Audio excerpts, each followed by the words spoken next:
سلمان رضی اللہ تعالی عنہ کا تعلق موجودہ ایران جو کبھی فارس کہلاتا تھا، وہاں اصفہان کے علاقے میں جے نامی گاؤں کے رہنے والے تھے۔ یہ فرماتے ہیں کہ میرے ابا بہت بڑا آتش کدے کا مالک تھا اور مجوسی مذہب کے یہ لوگ پیروی کرتے تھے۔ مجوسیوں کی یہاں جو سب سے بڑا عابد سمجھا جاتا تھا، اس کا یہ مشغلہ تھا، معمول تھا کہ آگ کو بجھنے نہیں دیتے تھے۔ ہزار سال تک آگ جل رہی ہے، آگ بجھنی نہیں ہے، وہ آگ کی پوجا کرتے تھے، آگ کو اپنا رب اور خدا تصور کرتے تھے۔ تو سلمان رضی اللہ تعالی عنہ کے والد یہ آتش پرست اور اس علاقے کا انچارج سمجھا جاتا تھا۔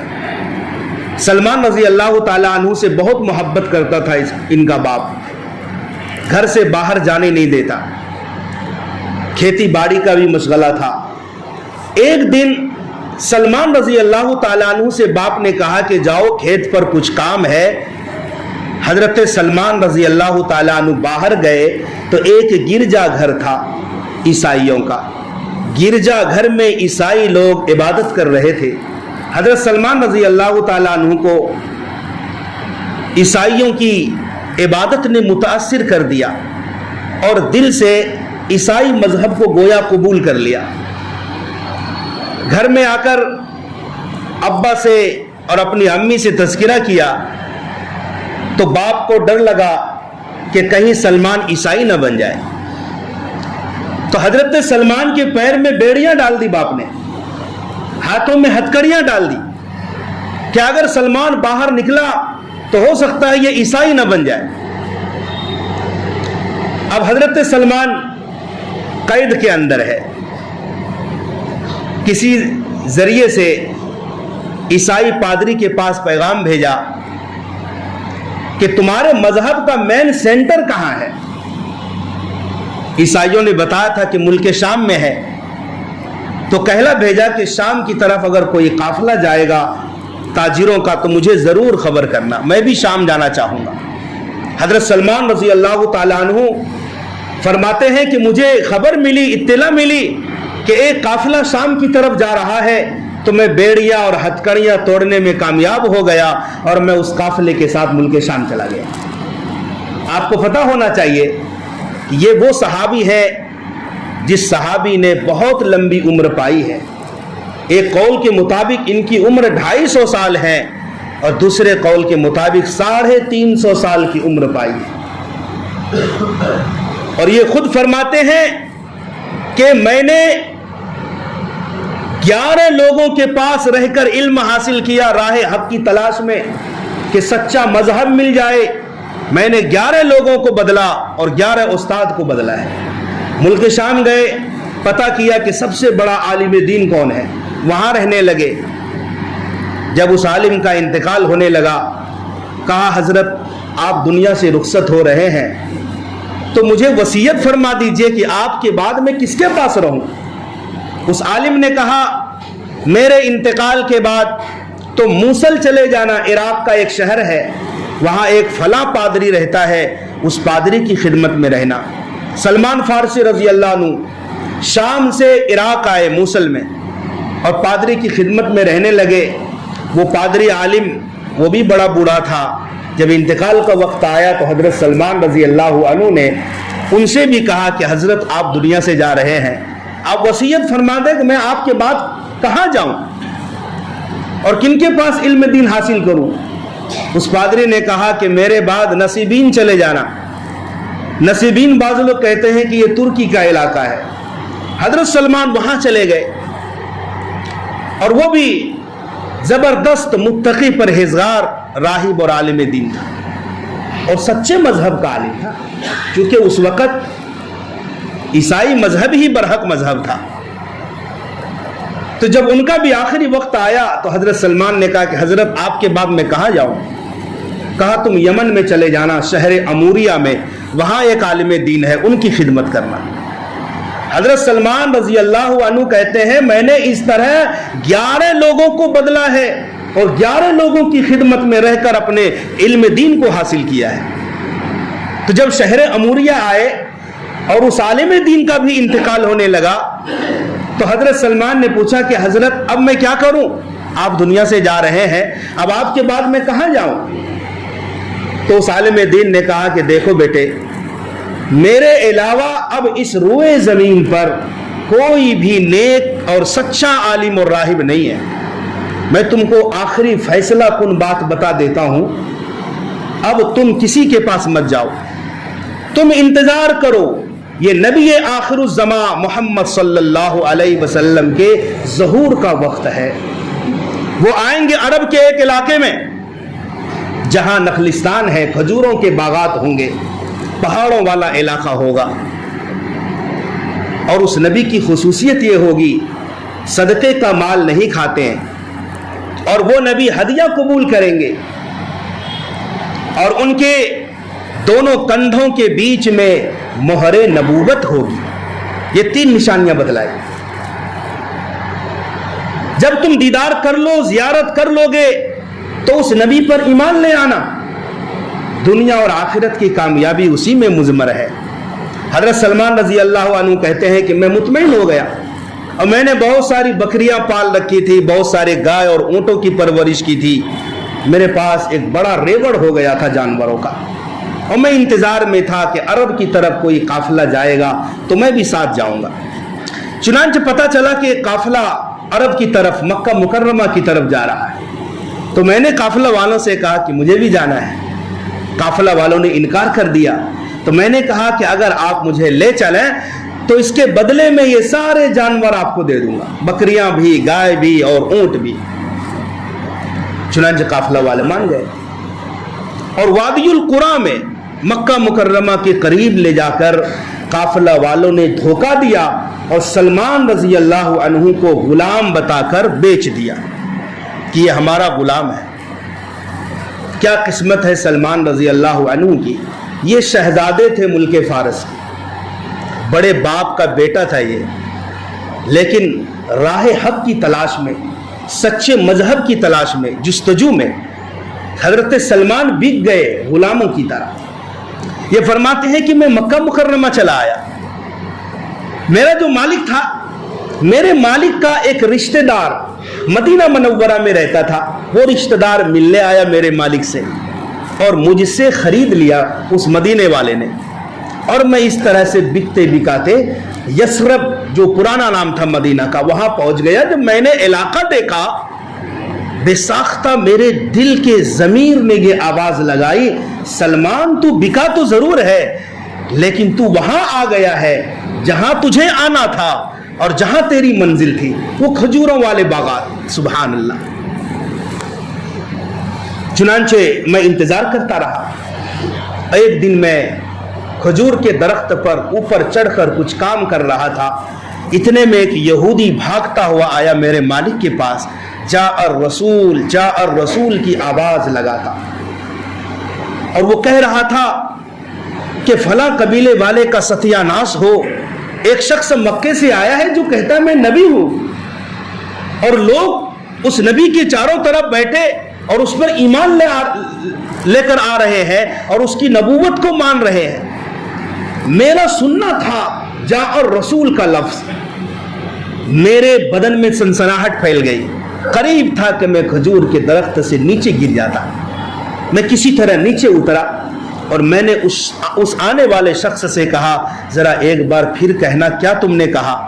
تو میرے مالک کو غصہ آیا، مجھے زوردار تماچا مارا کہ جاؤ تم تو غلام ہو، اپنا کام کرو، تجھے کیا مطلب ہے؟ حضرت سلمان کہتے ہیں پھر میں اپنا کام کرنے لگا، اور مجھے پتا چلا کہ وہ مکے سے جو نبی آیا ہے وہ ابھی قبا کی بستی میں ہے۔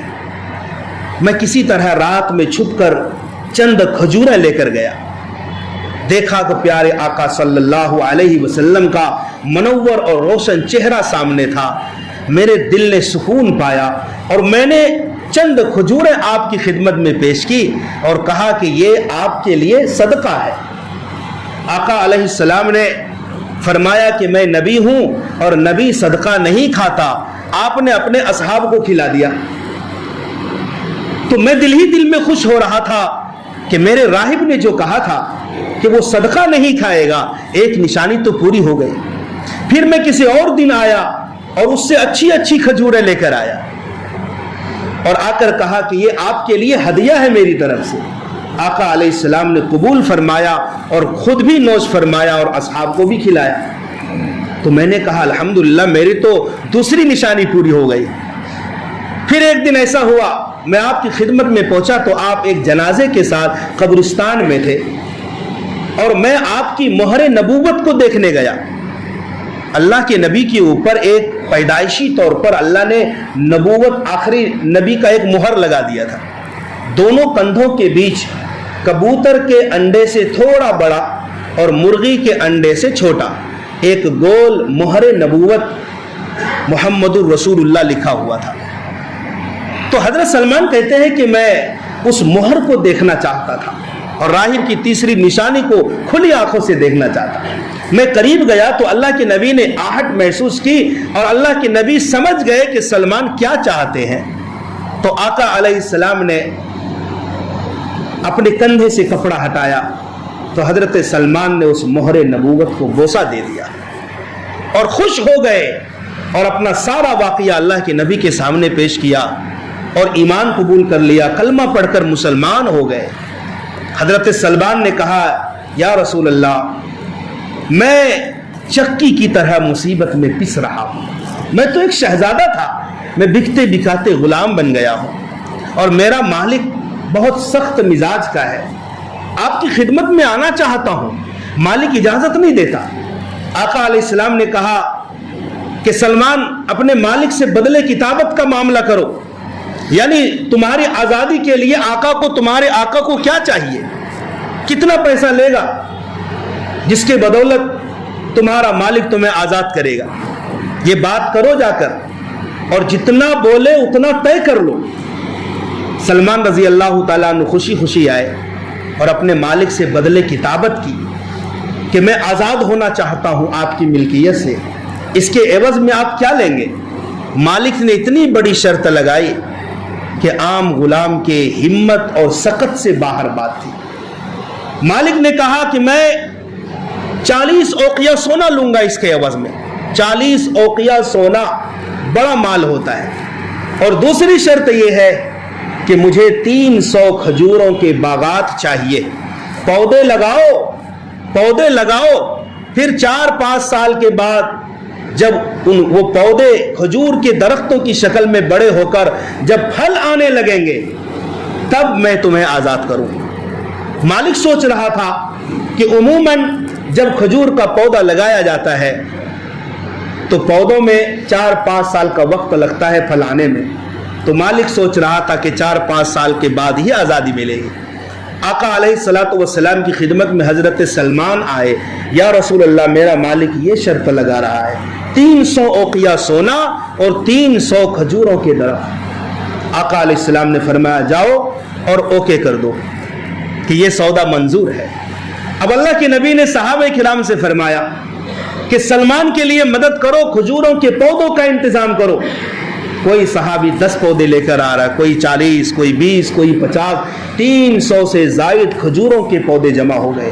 اب آقا نے کہا جاؤ اپنے مالک سے پوچھو کہ کس سرزمین پر لگانا ہے، کس علاقے میں لگانا ہے۔ آپ کو معلوم ہے جو حجاج کرام اور عمرہ کرنے والے مدینہ منورہ پہنچتے ہیں اور زیارت کرواتے ہیں لوگ، تو مسجد نبوی سے تقریباً 2 کلومیٹر کے فاصلے پر باغ سلمان رضی اللہ تعالیٰ عنہ ہے۔ ایک باغ ہے جس باغ کی نسبت حضرت سلمان سے کی جاتی ہے، اس باغ میں زائرین پہنچتے بھی ہیں، کھجور بھی خریدتے ہیں، بڑا عمدہ باغ ہے۔ اللہ کے نبی صلی اللہ علیہ وسلم ان پودوں سمیت خود تشریف لے گئے اور اپنے مبارک ہاتھوں سے پودے لگانا شروع کیا۔ 300 درختوں کو اللہ کے نبی نے لگایا۔ اللہ کی شان، اسی سال ان درختوں میں پھل آ گئے۔ 4 سال کا انتظار نہیں ہوا، اسی سال جس سال اللہ کے نبی نے ہاتھوں سے پودے لگائے 300 درختوں پر پھل آ گئے۔ اور کسی نے اللہ کے نبی کی خدمت میں ایک ڈلی پیش کی، سونے کی ڈلی، اور تو کہا کہ سلمان جاؤ یہ سونا لے کر جاؤ اور اپنے مالک کو ناپ کر دے دو، تول کر۔ تو ٹھیک 40 اوقیہ سونا اس میں سے نکلا۔ اس طریقے سے حضرت سلمان رضی اللہ تعالی عنہ اپنے مالک کی غلامی سے آزاد ہو گئے۔ پھر وہ وقت آیا، غزوہ خندق کا موقع آیا، سارا عرب ایک طرف، مدینہ ایک طرف، اور یہ فیصلہ تھا کہ آج مدینہ کی اینٹ سے اینٹ بجا دیں گے۔ وہاں پر اللہ کے نبی نے صحابہ سے مشورہ کیا، بتاؤ ہمیں کس طرح سے جنگ لڑنی چاہیے۔ وہاں پر یہ وہی واحد سلمان رضی اللہ عنہ ہے۔ کہا یا رسول اللہ، میں فارس کے علاقے سے ہوں، اور ہمارے یہاں یہ ہوتا ہے کہ جنگ کے موقع پر خندق کی کھدائی کی جاتی ہے، تو مدینہ منورہ کے ارد گرد بھی اگر خندق کی کھدائی ہو جائے تو اس طریقے سے ہمارا مدینہ شہر دشمن کے شر سے محفوظ رہے گا۔ اللہ کے نبی نے مشورہ قبول فرمایا، اور حضرت سلمان رضی اللہ عنہ کے مشورے پر مدینہ منورہ کے چاروں طرف خندق کی کھدائی کی گئی تھی۔ اس موقع پر اللہ کے نبی نے 10 صحابہ کرام کو ذمہ داری دی تھی، یہاں سے لے کر وہاں تک خندق تمہیں کھودنی ہے۔ مہاجرین کو الگ، انصار کو الگ۔ تو مہاجر لوگ کہنے لگے کہ سلمان ہماری طرف رہے گا، انصار کہنے لگے نہیں نہیں سلمان ہماری طرف سے ہے۔ جب بحث و مباحثہ ہونے لگا، اللہ کے نبی صلی اللہ علیہ وسلم تشریف لائے، کہا کیوں جھگڑ رہے ہو؟ مہاجرین نے کہا کہ ہم سلمان کے بارے میں جھگڑ رہے ہیں، سلمان ہماری طرف سے ہے، ہمارے گروپ کا آدمی ہے۔ انصار کہہ رہے تھے نہیں ہمارے گروپ کا آدمی ہے۔ اللہ کے نبی نے اس موقع پر فرمایا تھا سلمان منا اہل البیت، سلمان ہماری فیملی کا ایک آدمی ہے، ہم سلمان کو کسی گروپ میں نہیں ڈالیں گے، سلمان ہمارے اہل بیت میں سے ہے۔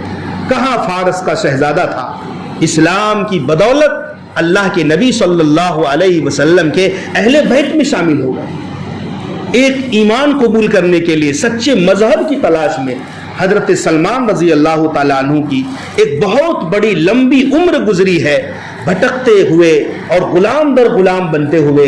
ایک وقت آیا کہ دامن اسلام سے وابستہ ہو گئے۔ مسلمانوں، اسلام کی نعمت بہت بڑی نعمت ہے۔ آج ہمارے پاس اسلام کی نعمت ہے، ایمان کی نعمت ہے، مگر ہم اسے بچا نہیں پاتے، ہم سنبھال نہیں پاتے۔ اور یہ بات روز روشن کی طرح آیا ہے کہ آج ہمارے ایمان و اسلام کا سودا ہو رہا ہے۔ ہماری کتنی بہنیں ہیں جو اپنے ایمان کو داؤ پر لگا کر غیر مسلموں کے ساتھ شادی بیاہ رچا رہی ہے۔ یہ ہمارے لیے مر مٹنے کی بات ہے، ہمارے لیے سوچنے سمجھنے کی بات ہے کہ ایک دور تھا کہ ایمان قبول کرنے کے لیے در در بھٹکتے تھے۔ آج تھوڑی سی لالچ میں، دنیا کی لالچ میں، نہ اپنے باپ کی عزت کو دیکھتی ہے، نہ اپنی ماں کی عزت کو، نہ اپنے قبیلے خاندان کو دیکھتی ہے، نہ معاشرے کو دیکھتی ہے۔ ایک چھوٹی سی امید اور چھوٹی سی لالچ میں آ کر اپنے ایمان کا سودا کر رہی ہے۔ یاد رہنا چاہیے کہ ہم سمیہ کو ماننے والے ہیں، ہم وہ قوم ہیں جو حضرت زنیرہ کو ماننے والے ہیں، ہم وہ قوم ہیں جو بلال کو ماننے والے ہیں۔ کیا بلال رضی اللہ تعالیٰ عنہ کے پاس دولت ایمان نہیں تھی؟ حضرت بلال کے اوپر حرا کی سرزمین پر سخت پتھر رکھ دیا جاتا تھا، اور امیہ ابن خلف کہتا تھا بلال یا تو اسی میں تڑپ تڑپ کر مر جا یا تو دامن اسلام کو چھوڑ دے۔ بلال ایسے عالم میں کہتا تھا احد احد، اللہ ایک ہے، اللہ ایک ہے۔ ہم بلال کو ماننے والے ان کے وارث ہیں، ہم مصعب بن عمیر کے وارث ہیں۔ وہ مصعب بن عمیر 17 سال کا نوجوان، کوئی لا کر تو دکھائے۔ 17 سالہ نوجوان نے اپنی زندگی کا سب سے قیمتی سودا کر لیا تھا۔ باپ انتقال ہو گیا ہے، بہت بھاری دولت چھوڑ کر گیا ہے باپ، ماں ناز و نعمت میں پال رہی ہے۔ 200 درہم کا جوڑا پہنتے تھے حضرت مصعب، ملک شام سے بن کر کے وہ جوڑے آتے تھے، اور ایسی عمدہ بہترین خوشبو لگاتے تھے کہ کسی گلی میں جب گزرتے تو انگلیاں اٹھتی تھی، وہ دیکھو مصعب جا رہا ہے، ایسی عمدہ خوشبو لگاتے تھے۔ اور اللہ کے نبی نے اسلام قبول کرنے کے بعد مصعب کے بارے میں کیا کہا کہ میں مصعب جیسی زلفیں کسی کی نہیں دیکھی، میں نے اس سے اچھی عطر کسی کی نہیں دیکھی، اس سے اچھا کپڑا کسی کا نہیں دیکھا۔ مصعب گزرتا تھا تو ہٹو بچے کی صدائیں لگتی تھی، لیکن جب اسلام قبول کیے، محمد عربی صلی اللہ علیہ وسلم کے دامن و محبت سے وابستہ ہو گئے، تو کیا ہوا؟ چچا نے کہا کہ مصعب تمہیں گھر چھوڑنا پڑے گا، چونکہ ماں تو تھی لیکن عورتوں کا کوئی ویلیو نہیں تھا عرب کی نگاہ میں. تو اہل عرب عورتوں کو خود ہی غلام سمجھتے تھے. چچا نے کہا مصعب تمہیں گھر چھوڑنا پڑے گا. چچا کو یہ گمان تھا کہ اگر میں نے ایسا کہا تو مصعب کو دن میں تارے نظر آنے لگیں گے, ہوش اڑ جائے گا. لیکن ایسا کچھ بھی نہیں ہوا. حضرت مصعب نکلنے لگے گھر سے. چچا نے کہا کہاں جا رہے ہو؟ جو کپڑا تم نے پہن رکھا ہے یہ بھی تیرے باپ کی کمائی کا کپڑا ہے. کپڑے کو بھی نکال لیا. حضرت مصعب برہنہ ہو گئے, ماں کے پاس روتے ہوئے گئے تو دیکھا تو ماں بھی رو رہی ہے. تو ماں نے اتنا احسان کر دیا, مصعب کو روکا تو نہیں لیکن جاتے ہوئے ایک کمبل دے دیا کہ جاؤ اس سے اپنی سطر چھپا لینا. اللہ اکبر. وہ عظیم الشان نوجوان 17 سال کا ہونہار جو لاڈوں میں پلا تھا, ایمان اسلام کو بچانے کے لیے کیسی جانفشانی اور کیسی قربانی دی ہے. حضرت مصعب پہلے وہ مدرس اور استاد اور ٹیچر ہیں جو مدینہ منورہ میں لوگوں کو پڑھاتے تھے. اللہ کے نبی نے بھیج دیا, مدینہ والے المقری کہتے تھے, پڑھانے والے استاد. لیکن جب انتقال کا وقت آیا, شہادت ہوئی ہے غزوہ احد کے موقع پر, تو حضرت مصعب کو جب کفن دیا جانے لگا نا, ایک ہی کپڑا تھا کفن کا. جب سر کی طرف کیا جاتا کپڑا تو پاؤں مبارک کھل جاتے, جب پاؤں کی طرف کپڑے کو سرکایا جاتا تو چہرہ کھل جاتا. کون مصعب ہے جو 200 درہم کے کپڑے پہنتے, ملک شام سے بن کر آتا. آج کفن کے لیے کپڑا میسر نہیں. آقا علیہ السلام نے فرمایا میرے مصعب کو سر کی طرف کپڑا کر دو, اور جو پاؤں کھلے ہوئے ہیں پاؤں پر ازخیر درختوں کے پتے ڈال دو اور اللہ کا مہمان بنا کر روانہ کر. یہ مصعب بن عمیر ہے. ہم تاریخ کو بھول گئے ہیں. اپنے بچوں کے ایمان کو بچانا یہ ہماری ذمہ داری ہے. ہاں ہماری ذمہ داری ہے. دام فریب میں آ کر کے چند ٹکوں کی خاطر عیش و آرام کے لیے ہمارا بچہ اور ہماری بچیاں ایمان کا سودا کر رہی ہے غیروں کے ساتھ. اس پر لگام لگانا پڑے گا. میرے بھائیوں, بہت سارے وجوہات و اسباب ہیں ارتداد کے اوپر. جب ایک انسان مرتد ہو جاتا ہے یعنی دین اسلام کو چھوڑ دیتا ہے, ساری زندگی کا کیا ہوا عمل برباد ہو جاتا ہے. دنیا بھی چلی جاتی ہے اور آخرت میں ہمیشہ جہنم کا ٹھکانہ ہوگا. دیکھو مالداری مال میں نہیں ہے. فرعون 400 سال تک حکومت کیا تھا بنی اسرائیل پر. 400 سال تک کبھی کوئی بڑی بیماری نہیں ہوئی. لیکن کیا حکومت کرتے ہوئے بھی فرعون کو کوئی کامیاب کہے گا؟ ہرگز نہیں کہے گا. فرعون کی بیوی کامیاب ہو گئی تھی کہ فرعون کی بیوی آسیہ نے موسیٰ علیہ السلام پر ایمان لے کر آئی, جس کی پاداش میں فرعون نے اپنی بیوی آسیہ کے اوپر ظلم ڈھانا شروع کیا, آپ کو شہید کر دیا. حضرت آسیہ کے ہاتھ پاؤں میں کیلیں ٹھوک دی گئی, اور جب شہادت پانے لگی تو کہنے لگی رب ابن لی عندک بیتا فی الجنہ. اللہ نے قرآن کا حصہ بنا دیا, اے اللہ مجھے آپ کے پاس ایک گھر چاہیے جنت میں, اور مجھے فرعون اور اس کی قوم اور ظالموں کے ظلم سے نجات دے دیجیے. میرے بھائیوں دوستو بزرگوں, اس کے لیے ایک گزارش یہ ہے کہ عورتوں کے اندر بھی دین کا ماحول پیدا کیا جائے. مرد حضرات تو گاہے بگائے سن لیتے ہیں جمعہ میں اور دیگر تقریبات میں, عورتیں ہماری اپنے محلے کی, ہر محلہ اپنے محلے کی عورتوں کی فکر کرے.